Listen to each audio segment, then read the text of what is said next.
Somebody's ready to go off on a rant. We're Ron and Fez on 106.7 WJFK.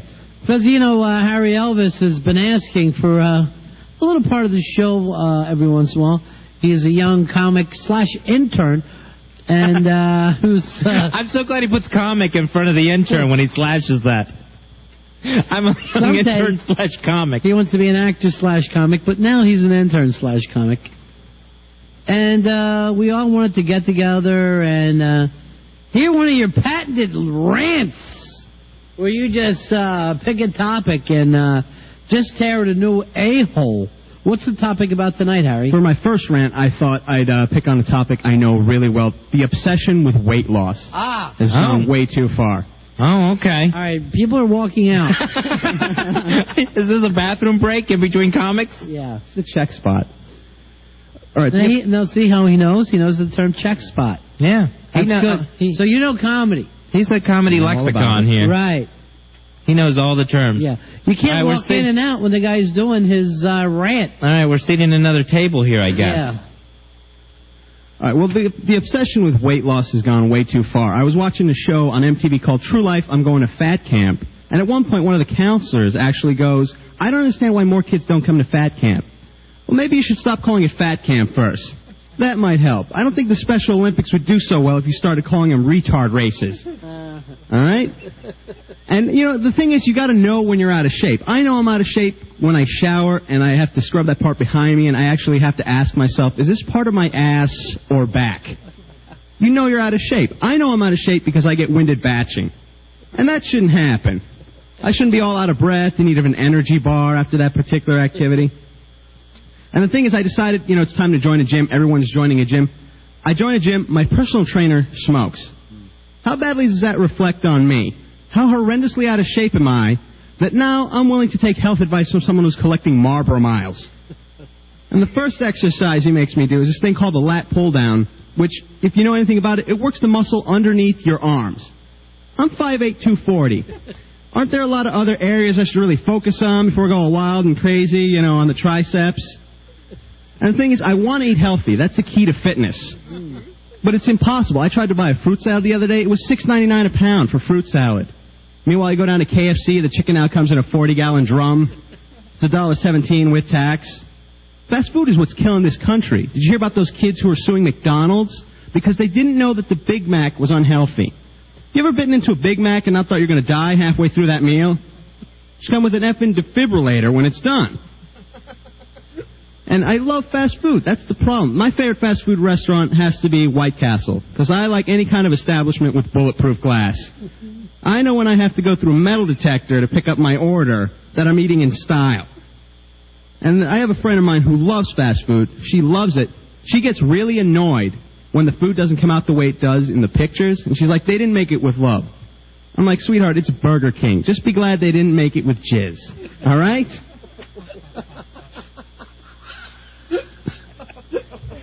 It's true. And, and women have the biggest obsession with self-image, but they blame it on men. And that's what drives me nuts. I was talking to this one girl, and she goes, all you men want are the same things, those skinny, anorexic bodies. I'm like, no, we don't. She goes, well, that's all the rage in the fashion industry. You know who runs the fashion industry? Gay men. Yeah, don't be pissed at me because some designer named Milos and his pool boy Javier thought it was a good idea for Kate Moss to wear an ankle bracelet around her waist. All right, I had nothing to do with that. I'm just a fat kid from Jersey trying to get laid. Leave me out of it. And remember, we got to support the fat kids from Jersey, because if we don't, the terrorists win. And really, we don't want that. The reason that women are like this is because of the magazines they read. They read things like a Cosmo, which is like the most informative magazine of all time. You look on the cover of Cosmo, there's nothing but important, helpful articles. Is he Mr. Right or Mr. Wrong? 5 ways to improve your self-esteem. Decorate your vag on a rainy day. You look on the cover of Maxim, magazine men read, nothing helpful. I saw an article in there called How to Throw an Orgy. Let me explain something to you. If you've got a subscription to Maxim magazine, you're not going to be throwing many orgies. It's sort of pointless. It's like handing out free condoms at a chess club meeting. The reason women are like this is because of the images on TV. It's so hard. The latest craze now is detective and police series. How long's the spray? detective and a police series where you have these hot female officers. Where are these hot female officers in real life? I pull out the Lincoln Tunnel, the first thing I see is Star Jones and Mama Cass directing traffic. And that's the problem with weight loss today. This is my rant. I'm Harry Elvis. All right, nice. Harry Elvis. Boy, you let him have it. I don't know who. I'm not sure who, but you let them have it. Hey, some of those jokes are very strong. Thank Just you. weed a little bit. Get in there and weed. I don't know how it ended. I have no idea. I heard Lincoln Tunnel. I thought, that's not local. And the next thing... I kept hearing Fat Kid from Jersey, and we don't want the terrorists to win. I understand that. But there was other jokes in there I thought that were strong. Well, that terrorist line usually kills at a club, so it didn't go over well here. But it usually goes over pretty well. What, Yeah, some really of the Al-Qaeda clubs? Yeah. I don't... You're working a club tonight, right? You're leaving in a couple minutes? Yeah, in a little bit I'm heading down to a club. Yeah, you don't have to say what. Yeah. You've done enough of that. Yeah. Well, thank you guys for the opportunity, to express... Yeah, I like how you talk different when you're doing your rant rather than the real Harry. The real Harry doesn't have this delivery. And who's this guy coming in to the I wonder if the Burger King line got on the air. Excuse me, Buggalo Jones. Like, what is that delivery? Who are you doing? Who's your favorite comic? Hey, you picked up. Are you doing Dennis Miller? I think that there is a little bit of Dennis Miller. A little bit. Really? I thought it was Tony Clifton. If you ever... Well, I mean, I felt I should... Hockey puck on a duck. Suck a duck. Suck a duck, that hockey puck. And who's the guy going up to the thing and picking up what's this on it?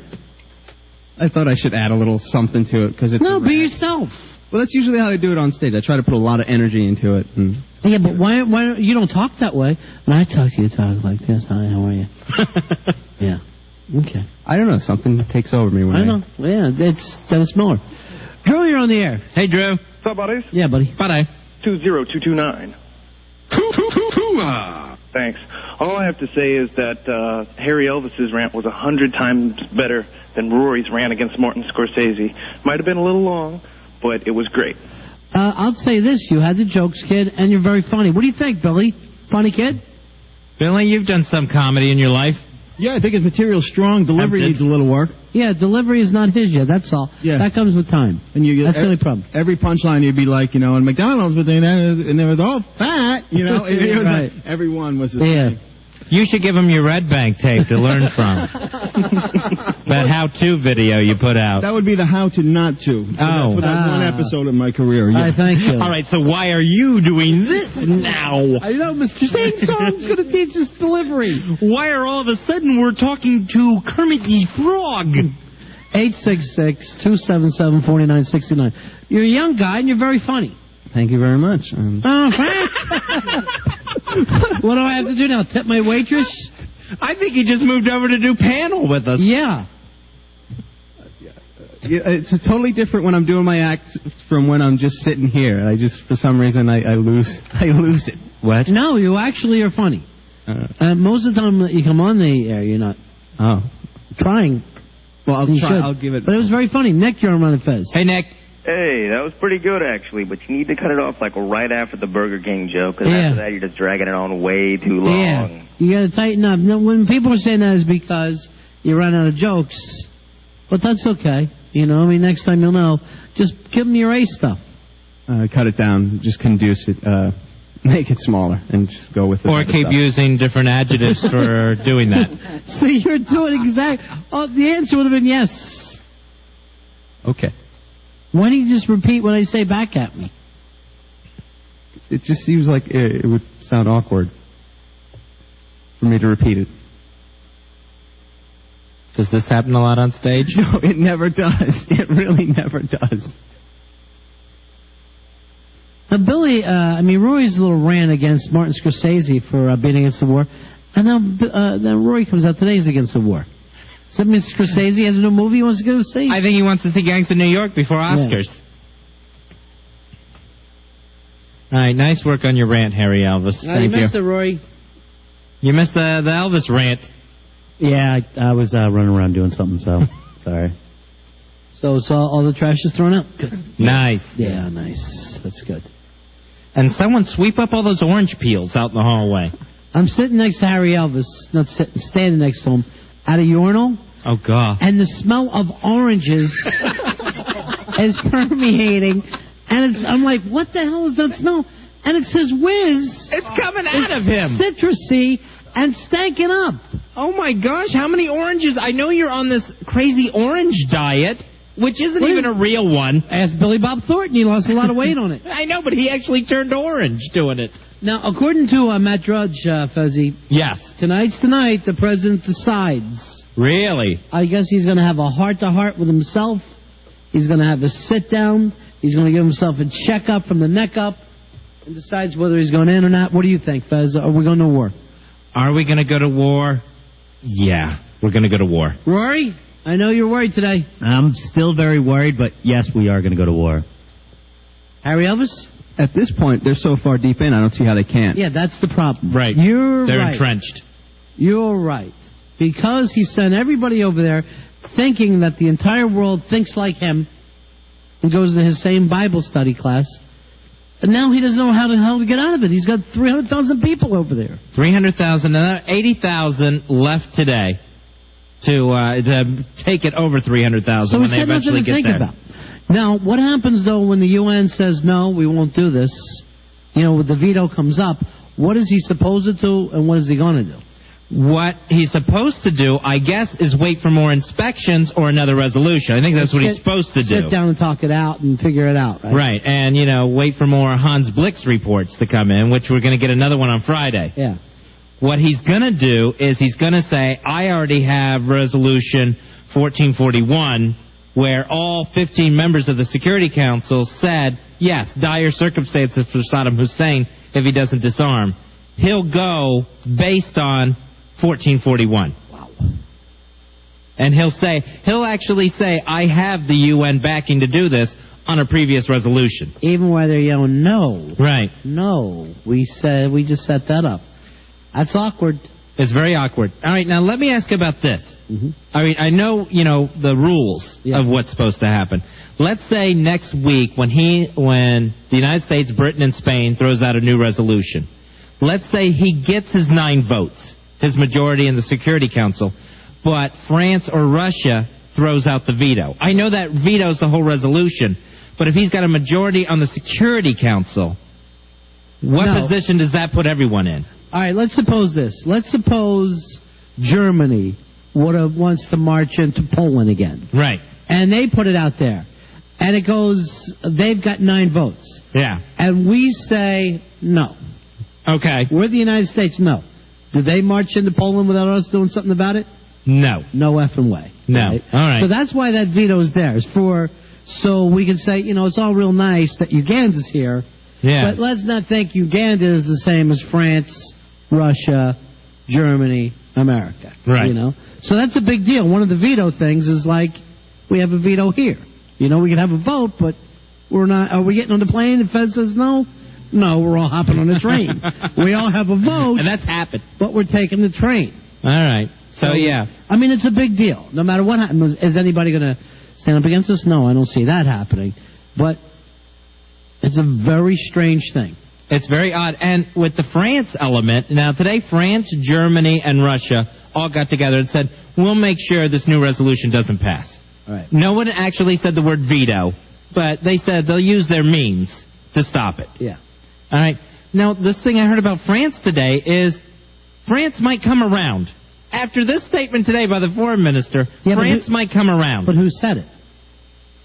I think it's probably people out of the White House. Yes. Yeah, I'm trying to think of what news report I saw it on. Yeah. Because they came around, they were dragging their feet on the last resolution, the 1441, and they eventually came around, they said, after they realized which way the wind was blowing, so that if the President Bush starts getting more support in the next few days, if momentum starts going his way, France might actually come on board. So you're saying... It's so confusing. He could get France if first he gets Germany and Russia. they won't be left there alone. Or maybe even if he can really shore up his 9 Security Council votes. If they start seeing that, the Security Council is starting to lean towards President Bush, then maybe France might go on board, and the other opposition leaders too. You got to figure the interesting thing is if somebody has to veto. That it gets the 9 votes, but somebody has to veto. Yeah, that's when it gets really, really tricky and interesting. That's bad day at BlackRock. That's when everything starts happening. So that's where we stand there. Hans Blix is going to report to the Security Council on Friday. Colin Powell is going to be at the UN tomorrow and Friday to watch this whole report go down. Those two guys actually saying the same things, but with totally different meanings today.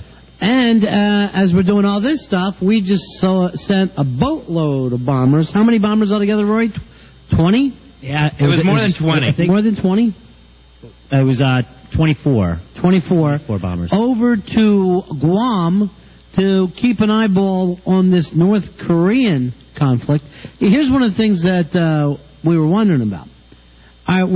Suppose we hit this nuclear site that they're kicking back up. Right, they're going to turn on their nuclear power plant, and they can start making weapons-grade plutonium there. Would that be the same as a nuclear bomb going off? Would that pollute the environment? Would it pollute the air, pollute the ground? What the hell would happen? If you blow up a nuclear power plant, are you still getting a nuclear bomb detonation, or is it more something like Chernobyl or 3 Mile Island where stuff gets released? It would probably be that, but that's still... I mean, that's really bad, but not as devastating as a nuclear bomb going off. I don't know. I mean... Or is it? I don't know about the explosion, but you've got the leakage thing. I mean, we've put off nuclear bombs in the desert, didn't hurt anybody. But that Chernobyl thing, a lot of people were... I always thought Chernobyl was the reason that the communist government fell in Russia. Because they didn't know what the hell they were doing? Because it polluted so much of their really rich farmland there, and those people really... It eventually caught up to them. Those people were starving to death. Not that they're any better off, but they were starving to death when they kicked out the communists. I think it had a lot to do with the military buildup over 50 years and no real payoff. And what happened to them in Afghanistan, where it drained their economy for a long time. Yeah, they got their ass kicked for 10 years. Yeah, that was their Vietnam. Back and forth. I do know that if, like, a power plant, like a nuclear power plant blows up, you can cause some serious problems within the vicinity of the area. And, you'll have that... But is it the same devastating effect as a nuclear bomb going off? By blowing up their power plant, are we, in essence, dropping a nuke on them? I would say no, because when you drop a nuclear bomb, you actually have that explosion of the bomb, and it drives the radiation out, into all different directions. You just blow up the actual thing. It's self-contained. So it'll just be, just the smoke. How do we know how they're keeping it, though? I don't know. I don't see how any explosion is self-contained. Well, they use certain bombs to actually make it, implode. So it'll just stay in the area, Whereas an actual atomic bomb hits the ground and it'll explode, so it'll just shoot everywhere.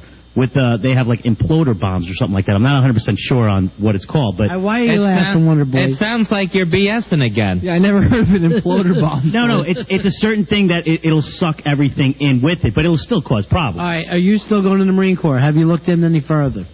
I haven't had a chance to yet, but, I'm really worried about it right now. Because of Hans Blick?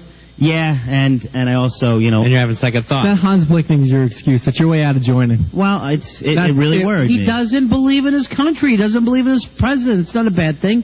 It's something that he's going through right now. It just really worried me, and, it changed me around somewhat, saying that I don't know if this war is definitely what we need to be doing right now. Do you think we're blindly following this president? I know I was. Yeah. I definitely was. Interesting.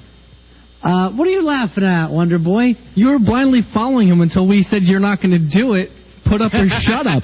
And now all of a sudden you're a hippie going, well, this Hans Blix has got a lot of good things to do. I thought one of your lentil thing was to be as nice as you possibly can, wasn't it? Lentil? Am I having soup now? I'll eat some. Wow, there you go. There you go again. There's number 2. There's sarcasm. Wow. You are breaking this left and right, Wonder Boy, but you know what? You're absolutely right. I was going to give him a rant, but I guess we can't. I guess you're not a holy person. What is wrong? You're kind of a peace head, aren't you? Yeah, no, I am. What's wrong with having another person? He wants to go to he wants to go to the next march with you. No, it's good. 15th? Can you wear some of your hemp pants? No, I don't wear hemp pants. I just think that... Don't? No. I just think that... They naturally look that way. They're sloppy, but they're not hemp. I'm just saying that I think that this is a convenient way for Rory to back out, which is good. I mean, I don't think we need to be sending more people over there. I think that he should be honest. I thought you wanted him to back out and admit it. Right. I'm just saying I think he should be honest. What I wanted him to be honest. You're overmodulating. Stop screaming. I just want him to be honest, and I think that he should... Still too loud. I think that that's too soft, and you know it. That's more sarcasm. No, we can't hear you. And I am being honest because after watching this and really getting a lot of details on what's going on over there in Iraq, it started making me think, I don't know if we're 100% sure about what we're doing here. Would you do this for me? Would you keep explaining this to Fez? Yeah, I definitely will, but, I mean, like I said... Maybe he won't get it like you will. Explain the imploder bomb first. Rory saw Private Benjamin. Now he wants to back out. What are you doing here? I thought you were going to some sort of rant show. It was You've turned your rant into a rash.